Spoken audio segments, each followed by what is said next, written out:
Main memory की दूसरी type के बारे में देखते हैं। पहले हमने रैम के बारे में देखा कि रैम क्या होती है। रैम आपकी वोलाटाइल मेमोरी है, टेम्परेरी मेमोरी है, जिसमें डाटा टेम्परेरी तौर पर स्टोर होता है। जैसे ही पावर स्विच ऑफ होती है तो उसके अंदर जो डाटा और इंस्ट्रक्शन होती हैं वो भी ख़त्म हो जाती हैं। इसके बरक्स जो रोम है, रीड ओनली मेमोरी है ये। तो रोम को वो नॉन वोलाटाइल मेमोरी कहा जाता है, क्योंकि इसके अंदर जो इंस्ट्रक्शन होती हैं वो परमानेंट होती हैं। चाहे पावर स्विच ऑफ भी हो जाए तो उसके अंदर लिखी हुई इंस्ट्रक्शन ख़त्म नहीं होती। तो इसी वजह से ये परमानेंट है और नॉन वोलाटाइल है।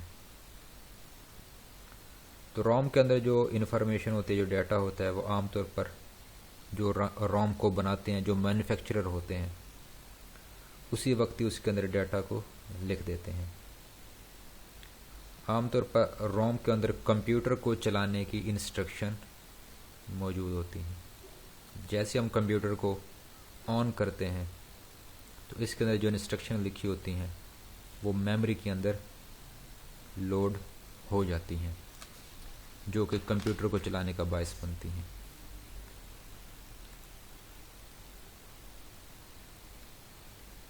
रोम के आगे फर्दर टाइप्स हैं। पी रोम है, programmable read only memory. P ROM शुरू में खाली होती है, ब्लैंक होती है। इसको आप यूज़र या मैन्युफैक्चरर जो इसे बनाते हैं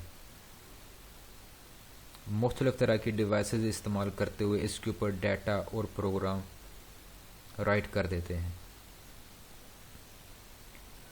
तो पी रोम के ऊपर सिर्फ एक ही दफ़ा को डाटा राइट किया जा सकता है, बार बार नहीं किया जा सकता। बिल्कुल ऐसे जिस तरह जो आम आपकी सीडी या डीवीडी है, शुरू में आपकी खाली होती है, लेकिन जब एक दफ़ा इसके ऊपर डाटा लिख दिया जाए तो उसे आप चेंज नहीं कर सकते, उसे आप ख़त्म नहीं कर सकते। तो पी रोम भी आपकी इसी तरीके से है। शुरू में ये खाली होगी, ब्लैंक होगी, तो मुख्तलिफ़ तरह की डिवाइसेस को इस्तेमाल करते हुए इसके ऊपर डाटा राइट कर दिया जाता है। लेकिन जब राइट कर दिया जाता है तो उसे फिर बाद में चेंज या डिलीट नहीं किया जा सकता। इस तरह है ईपी रोम। ईपी रोम से बनता है erasable programmable read only memory. तो ये मेमोरी भी शुरू में ब्लैंक होती है। तो यूज़र या मैन्युफैक्चरर मुख्तलिफ़ तरह की डिवाइसेस को इस्तेमाल करते हुए इसके ऊपर डाटा और प्रोग्राम राइट कर सकते हैं। आमतौर पर अल्ट्रा वायलेट रेज के ज़रिए से इसके ऊपर से डाटा और प्रोग्राम्स को ख़त्म किया जा सकता है, डिलीट किया जा सकता है। डिलीट करने के बाद नया डाटा या प्रोग्राम इसके ऊपर राइट किया जा सकता है। यानी कि ईपी रोम के ऊपर से हम डाटा को डिलीट करके नया डाटा लिख सकते हैं, लेकिन डाटा को डिलीट हम अल्ट्रा वायलेट रेज के ज़रिए करेंगे।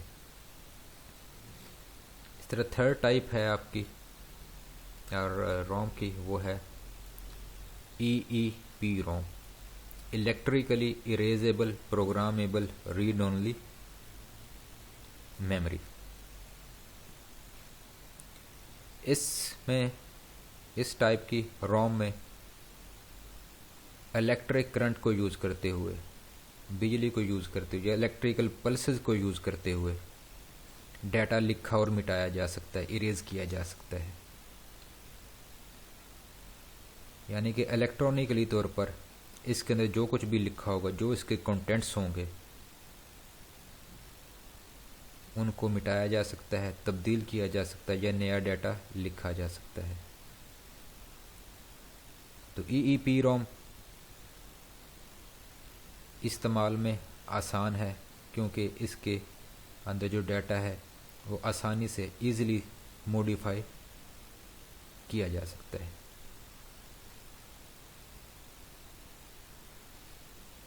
उसके बाद क्या है, बस इंटरकनेक्शन। बस इंटरकनेक्शन की बात हुई थी जब हमने आर्किटेक्चर के बारे में देखा था। एक कंप्यूटर के अंदर मुख्तलिफ तरह के कंपोनेंट्स होते हैं, जिस तरह सीपीयू हो गया, मेन मेमोरी हो गया, इनपुट आउटपुट डिवाइसेस हो गई,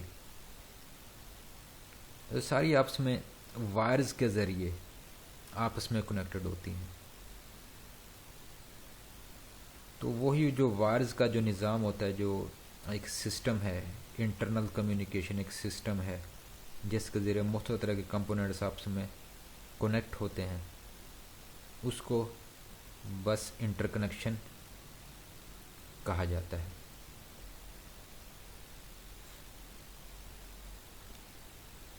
कंप्यूटर बस क्या होती है? बस क्या है? एक पाथ है जिसके ज़रिए डाटा या इंस्ट्रक्शन एक जगह से दूसरी जगह जाती हैं, सीपीयू से मेमोरी या सीपीयू से इनपुट आउटपुट डिवाइसेस की तरफ। इस तरह बस के ज़रिए ही डाटा रिसीव भी किया जाता है, जैसे कि मेमोरी से डाटा सीपीयू में आता है। तो बस की कैपेसिटी कितनी है वो डिपेंड करती है कि बस के अंदर लाइंस कितनी हैं या वायर कितनी है। जितनी ज़्यादा वायर होंगी उतना ही वो डाटा एक वक्त में उठा सकती है। तो जितना डाटा एक वक्त में बस कैरी कर सकती है, उठा सकती है, उसे बस विड्थ कहा जाता है। तो बस की विड्थ जितनी ज़्यादा होगी उतना ही ज़्यादा वो डाटा को उठा सकती है।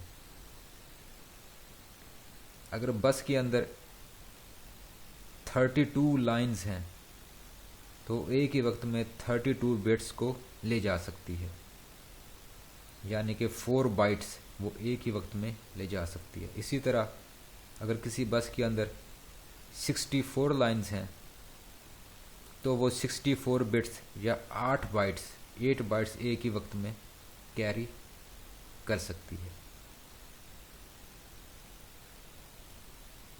कंप्यूटर बस की टाइप्स क्या हैं?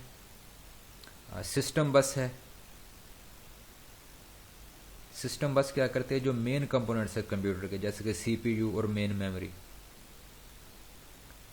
उनको आपस में कनेक्ट करती है, जोड़ती है। आमतौर पर सिस्टम बस के अंदर 70 से लेकर 100 तक लाइंस होती हैं।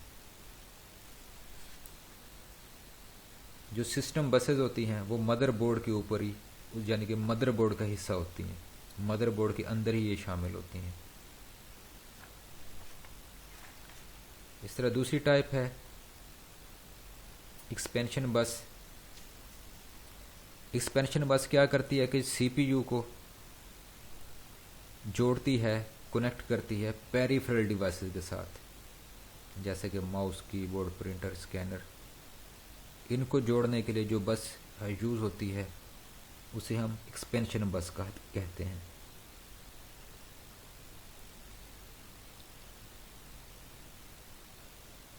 एक्सपेंशन बस के अंदर आमतौर पर 16 से लेकर 64 लाइनें होती हैं।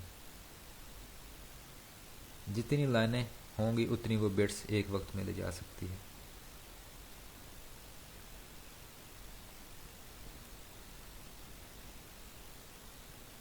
एक्सपेंशन बस एक फास्टर, एक तेज़ तरीका प्रोवाइड करती हैं, जिसकी वजह से जो पेरिफेरल डिवाइसेस हैं, ऐसी डिवाइसेस जो कि हम एक्सटर्नली तौर पर कंप्यूटर के साथ जोड़ते हैं, वहाँ से डाटा कंप्यूटर के अंदर ट्रांसफ़र किया जा सके। तो ये बसेस हैं। नेक्स्ट उसमें हम देखेंगे कि लेक्चर में कि सिस्टम बसेस की कौन कौन सी टाइप्स हैं।